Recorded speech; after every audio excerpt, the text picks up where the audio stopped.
Arestado ang usa ka 20 anyos nga lalaki sa gipahingong bypass operation sa barangay Poblasyon 2, Tagbilaran City, Lalawigan sa Bohol. Pasado alas 8 kagabi, nagpakaron ingnon nga poser buyer ang usa sa mga pulis sa Tagbilaran City Police Station nga mopalit kunuhay og drugas sa suspect nga si Darcy Sanchez.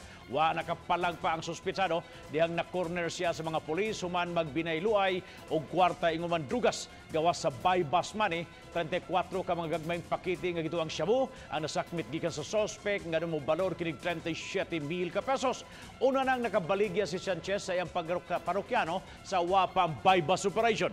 Mibalibad nga magpa-interview ang suspect. Si Sanchez ang labing unang nasikop sa bypass operation sa Tagbilaran City Police Station karong 2019. Ang nasikutang suspect nagatumang og kasong kalapasan sa Republic Act 9165 o Comprehensive Dangerous Drug Act of 2002.